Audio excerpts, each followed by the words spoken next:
The 1968 Olympic Games in Mexico City started off as exciting and spectacular as any athlete or fan could have dreamed. No one could have imagined that just 5 days into the Games, U.S. sprinters Tommy Smith and John Carlos would use the medal ceremony for the 200-meter race to make the most dramatic political protest in sports history.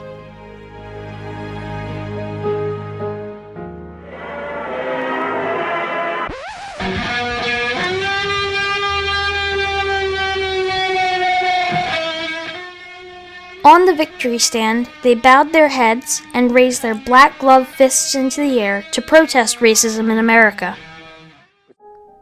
Each man raised a fist and bowed his head to represent the unity their movement had. Neither man wore shoes to represent poverty in Black America. Smith wore a black scarf to represent the pride and humility his race had. And Carlos wore beads for the people who had been lynched, hung, and tarred. Never before had an athlete used the Olympics as a world stage from which to demand his rights. See, I did not throw a rock and hide my hand. What I did is held my hand up in a cry for freedom. Never before had the International Olympic Committee or the media been driven to abuse its rights and responsibilities when reacting to such a bold display of defiance.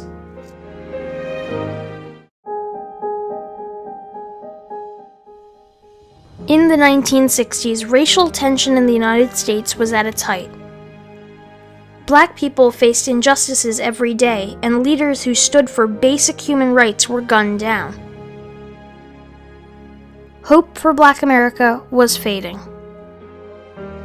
Inspired by outspoken activist and sociologist Dr. Harry Edwards, Black athletes knew they had a responsibility to use their influence to call attention to their struggles. Sports, I think, people looked at an athlete and they listened to what he had to say, and Dr. Edwards was smart enough to look at that and say, hey, we need to say more things than how fast we ran the 100 or how long we hit a ball or how far we shot a jump shot.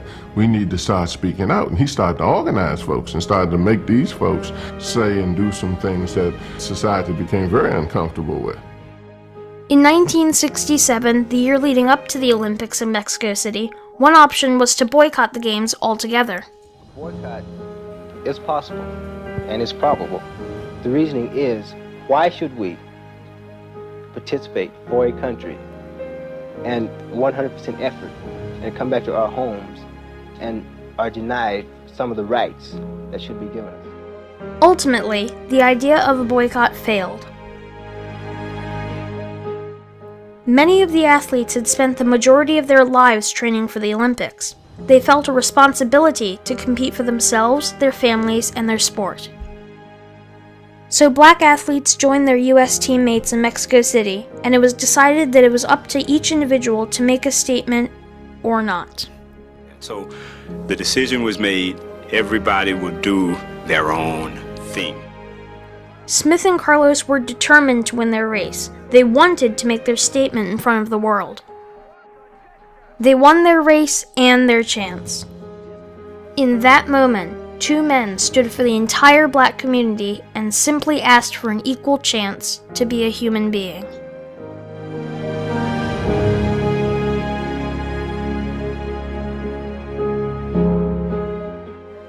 As certain as Smith and Carlos were about their protest, Avery Brundage, the president of the IOC, was certain about his reaction. Brundage was confident in his rights and responsibilities. Citing his supreme authority under the Olympic Charter, Brundage insisted that demonstrations were not permitted at the Olympics.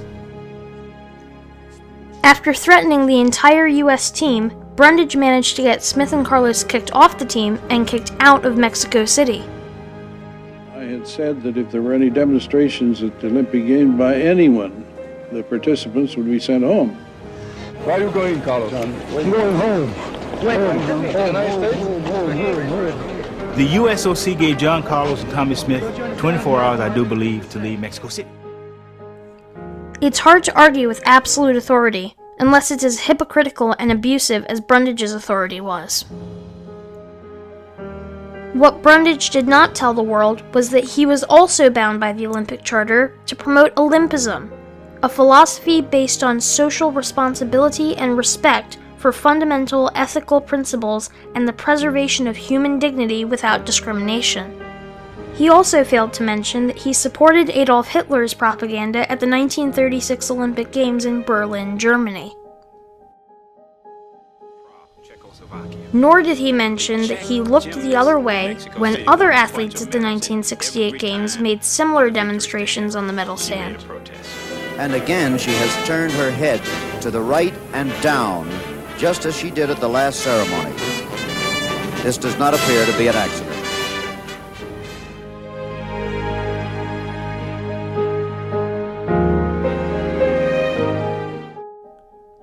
Fundamentally, the media's rights are guaranteed by the First Amendment to the Constitution. But they are also limited by the law of libel, which prohibits them from defaming a person, making false accusations, or exposing someone to hatred or ridicule. Despite this responsibility, the media abused their rights and printed whatever they wanted. The Los Angeles Times newspaper described the gesture as a Nazi-like salute. Time magazine replaced the traditional Olympic motto of faster, higher, stronger with angrier, nastier, uglier. And Brent Musburger called Smith and Carlos black-skinned stormtroopers passing themselves off as social philosophers. History is full of injustice. Offenders count on the weakness of their victims and the indifference of bystanders so they can continue their abuse. Fortunately, there are moments of resistance, when the few stand for many and say enough is enough. Tommy Smith and John Carlos were those people. They didn't ask for permission, they didn't submit to fear, and they didn't abandon their responsibility when they stood in front of the world and demanded justice for all.